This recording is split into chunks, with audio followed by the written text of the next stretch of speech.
ওয়ালা তানাবাযু বিল আলকাব, কাউকে মন্দ উপনামে ডেকো না।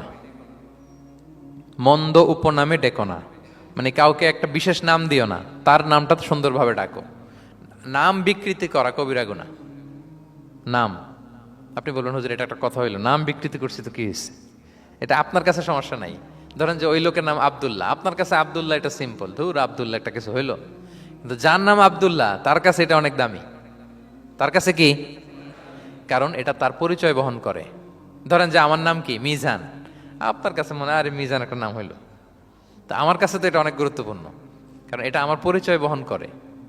এই নামে মানুষ আমাকে ডাকে, ফলে এটা আমার খুব আদরের, আমার কাছে বড্ড যত্নের দরদের নামটা। আপনার কাছে নাও হইতে পারে।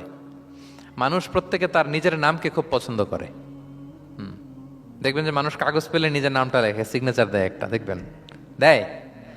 এরপর দেখবেন যে সি বিচে ঘুরতে গেলে বালুর মধ্যে নিজের নামটা লিখে, দেখবেন লিখে।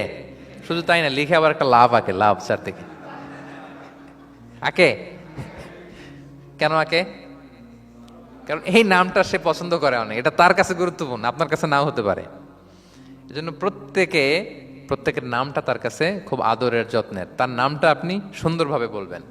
নাম আপনি বিকৃত করতে পারবেন না। এটা কি গুনাহ? সগীরা কবিরা গুনাহ। এটা আমরা সমাজে করি, নাম বিকৃত করি না। নাম বিকৃত করা যাবে না। ওয়ালা তানাবাযু বিল আলক, মন্দ নামে ডেকো না। আমাদের সমাজে এটা আছে।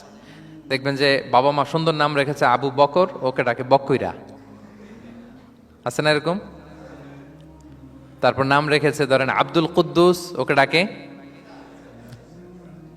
নাম রেখেছে আব্দুল ওয়াক্কাস, ওকে ডাকে। এই বিকৃতি আপনি করতে পারবেন? কারণ কিয়ামতের দিন আপনার নাম ধরে, আপনার বাবার নাম ধরে ডাকা হবে। তুদআউনা ইয়াউমাল কিয়ামাতি বিআসমাইকুম ওয়া আসমাই আবাইকুম। কিয়ামতের দিন তোমার নাম, তোমার বাবার নাম, যখন আপনাকে ডাকবে ফেরেশতারা, আপনার নাম এবং আপনার বাবার নাম ধরে ডাকা হবে। এজন্য রাসূল সাল্লাল্লাহু আলাইহি ওয়াসাল্লাম বলেন, ফাআহসিনু আসমাক, তোমাদের নামগুলো সুন্দর রেখো, তাহলে সেই দিন ডাকবে বল্টুর ছেলে কল্টু দাঁড়াও, তখন এই কোটি কোটি মানুষের সামনে আপনি এই নাম নিয়ে দাঁড়াবেন আর লজ্জায় পড়বেন। আর যদি বলে আব্দুর রহমানের ছেলে আব্দুল্লাহ, আসো, কত সুন্দর। নামগুলো ভালো আলেম দিয়ে ক্রস চেক করে, কনসালটেশন করে এরপরে রাখবেন। আর কাউকে মন্দ নামে কখনো ডাকা যাবে না। তার বংশের কোনো খারাপ কিছু দিয়ে তাকে ডাকা যাবে না। ধরেন একজনের বাবা ছিল চোর, কিন্তু তার সন্তান সে সৎ মানুষ হইতে পারে না। এখন বাবার কথা কি আপনি চোরের পোলা বলে ডাকতে পারবেন? আপনি ডাকবেন না, বলতে পারবেন না, কারণ সে তো ভালো। তাহলে নাম বিকৃত করা, মন্দ উপনামে ডাকা, এটা কবিরা গুনাহ। এটা আমরা কখনো করব? মনে থাকবে প্রিয় ভাইরা?